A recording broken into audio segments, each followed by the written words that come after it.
ರಾಷ್ಟ್ರಧ್ವನಿ ನ್ಯೂಸ್ಗೆ ಸ್ವಾಗತ. ಹೊಳಲ್ಕೆರೆ ತಾಲೂಕು ಚೌಡಗೊಂಡನಹಳ್ಳಿ ಗ್ರಾಮದಲ್ಲಿ ನೂತನ ರೈತ ಸಂಘದ ಶಾಖೆಯನ್ನು ಭದ್ರಾ ಮೇಲ್ದಂಡೆ ನೀರಾವರಿ ಹೋರಾಟ ಸಮಿತಿ ಜಿಲ್ಲಾಧ್ಯಕ್ಷರಾದ ಚಿಕ್ಕಬಿಗೆರೆ ನಾಗರಾಜ್, ಜಿಲ್ಲಾ ಮುಖಂಡ ತಿಪ್ಪೇಸ್ವಾಮಿ ಉದ್ಘಾಟನೆ ಮಾಡಿ, ಗ್ರಾಮದಲ್ಲಿ ರೈತರೆಲ್ಲ ಒಗ್ಗಟ್ಟಾಗಿ ಸಹಬಾಳ್ವೆಯಿಂದ ಇರಬೇಕು. 1000 ಮತದಾರರಿರುವ ಈ ಗ್ರಾಮಕ್ಕೆ ಜನಪ್ರತಿನಿಧಿಗಳು, ಅಧಿಕಾರಿಗಳು 6 ತಿಂಗಳಿನಿಂದ ಸಹ ಕುಡಿಯಲು ನೀರಿಲ್ಲದೆ ಕೇವಲ ಅರ್ಧ ಇಂಚು ಮಾತ್ರ ನೀರು ಬರ್ತಿದೆ. ಇಡೀ ಗ್ರಾಮಕ್ಕೆ ನೀರು ಸಾಕಾಗ್ತಿಲ್ಲ. ಶೀಘ್ರವೇ 2 ಕೊಳವೆ ಬಾವಿಗಳನ್ನು ಕೊರೆಸಿ ನೀರಿನ ವ್ಯವಸ್ಥೆ ಮಾಡಬೇಕು ಎಂದರು. ಚೌಡಗೊಂಡನಹಳ್ಳಿ ಗ್ರಾಮ ಘಟಕ ಶಾಖೆಯ ಅಧ್ಯಕ್ಷರಾದ ಚಿಕ್ಕಣ್ಣನವರು ಮಾತನಾಡಿ, ಶಾಸಕರಾದ ಚಂದ್ರಪ್ಪನವರು ನಮ್ಮ ಗ್ರಾಮಕ್ಕೆ ಶೀಘ್ರವೇ ಬೋರ್ ಹಾಕಿಸಬೇಕು. ನಮ್ಮ ಗ್ರಾಮಕ್ಕೆ ಸರಿಯಾದ ರಸ್ತೆ ಇಲ್ಲ. ತೇಕಲವಟ್ಟಿ ಪಂಚಾಯಿತಿ ಪಿಡಿಒ ಮಂಜನಾಯ್ಕರು 3 ವರ್ಷಗಳಿಂದ ಚರಂಡಿ ಸ್ವಚ್ಛತೆ ಮಾಡಿಸಿಲ್ಲ. ಗಬ್ಬು ನಾರುತ್ತಿದೆ. ನಮ್ಮ ಗ್ರಾಮಕ್ಕೆ ಬೀದಿ ದೀಪಗಳಿಲ್ಲ.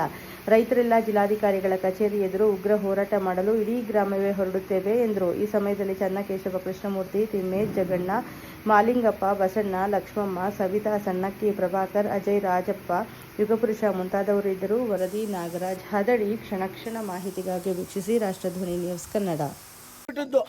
ಅವ್ರಿಗೆ ಏನು ಬರ್ತಾ ಅವ್ರಿದು ಇದರಲ್ಲಿ ಸಂಘ ರಾಜಕೀಯ ಯಾವುದೂ ಇಲ್ಲ. ನೀವೇನೇ ಮಾಡಿರಿ, ಒಟ್ಟಿಗೆ ಅಣ್ಣ ತಮ್ಮಗಳು ಬಾಳ್ರಿ, ರೈತರಾಗಿ ಒಂದಾಗಿ ಬಾಳ್ರಿ.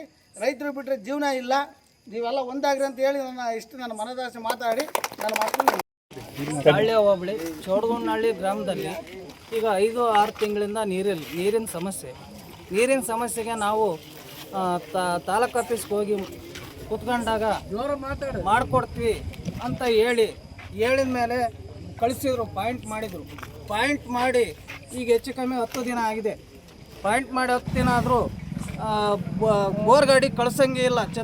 ಮಾನ್ಯ ಚಂದ್ರಪ್ಪ ಅವರು ಬೋರ್ ಗಾಡಿ ಕಳಿಸೋದಕ್ಕೆ ನಾವು ಕೇಳ್ಕೊಂಡಾಗ ನಿನ್ನ ತಡೆ ಹಾಕ್ತಾರೆ ಹೊರತು ಕಳಿಸ್ತಿಲ್ಲ. ಅದು ಏನರಿಂದ ಕಾರಣ ಅಂತ ಗೊತ್ತಿಲ್ಲ. ಅದಕ್ಕೆ ನಾವು ಗುರುವಾರ ದಿನ ಉಗ್ರ ಹೋರಾಟ ಮಾಡಬೇಕು ಅಂತ ಚಿತ್ರದುರ್ಗ DC ಆಫೀಸ್ಗೆ ಹೋಗ್ಬೇಕು ಅಂತ ತೀರ್ಮಾನಕ್ಕೆ ಮಾಡ್ಕೊಂಡಿದ್ವಿ. ಮತ್ತು PDO ಗಮನಕ್ಕೂ ತಂದಿವಿ. ಈಗ 3 ವರ್ಷ ಚರಂಡಿ ಕ್ಲೀನೇ ಮಾಡಿಲ್ಲ. ಅದಕ್ಕೆ ಕೇಳಿದಾಗ ನಿನ್ನ